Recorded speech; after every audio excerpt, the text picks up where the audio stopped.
2 Kabanata.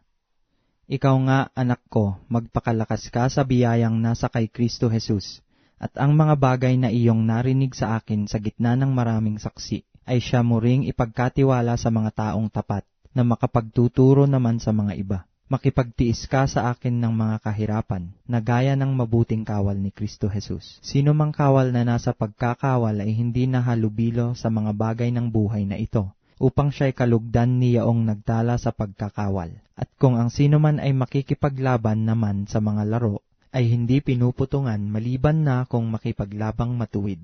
Ang magsasaka na nagpapagal ay siyang kailangang unang makabahagi sa mga bunga. Isipin mo ang mga sinasabi ko, sapagkat bibigyan ka ng Panginoon ng pagkaunawa sa lahat ng mga bagay. Alalahanin mo si Hesukristo na muling nabuhay sa mga patay, sa binhi ni David, ayon sa aking ebanghelyo, na siyang pinagtitiisan ko ng kahirapan sa mga tanikala, na tulad sa tampalasan. Ngunit ang salita ng Diyos ay hindi natatanikalaan. Kaya aking tinitiis ang lahat ng mga bagay dahil sa mga hinirang, upang kamtan naman nila ang pagkaligtas na nasa kay Kristo Jesus na may kaluwalhatiang walang hanggan. Tapat ang pasabi, sapagkat kung tayo'y nangamatay na kalakip niya, ay mga bubuhay naman tayong kasama niya. Kung tayo'y mangagtiis, ay mangaghahari naman tayong kasama niya. Kung ating ikaila siya, ay ikakaila naman niya tayo. Kung tayo'y hindi mga tapat, siya'y nananatiling tapat sapagkat hindi makapagkakaila sa kanyang sarili. Ipaalaala mo sa kanila ang mga bagay na ito,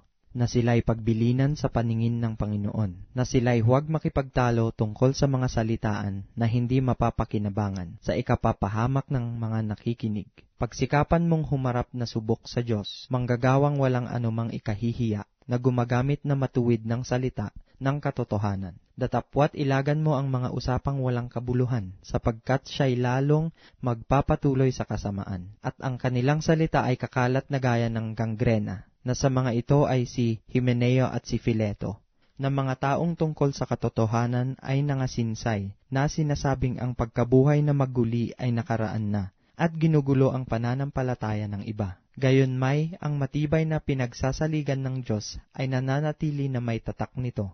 Nakikilala ng Panginoon ang mga kanya, at lumayo sa kalikuan ang bawat isa na sumasambitla ng pangalan ng Panginoon. Datapwat sa isang malaking bahay ay hindi lamang may mga sisidlang ginto at pilak, kundi mayroon din namang kahoy at lupa, at ang iba'y sa ikapupuri, at ang iba'y sa ikasisirang puri.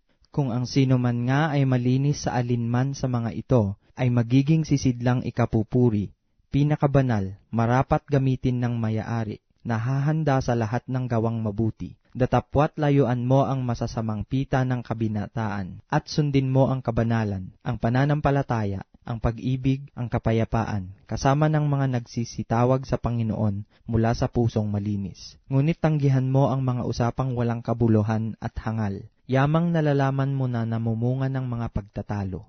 At ang alipin ng Panginoon ay hindi nararapat na makipagtalo, kundi maamo sa lahat, sapat na makapagturo, matiisin, nasawaying may kaamuan ang mga nagsisisalangsang, baka sakaling sila'y pagkalooban ng Diyos ng pagsisisi sa ikaaalam ng katotohanan, at sila'y makawala sa silo ng dyablo, na bumihag sa kanila ayon sa kanyang kalooban.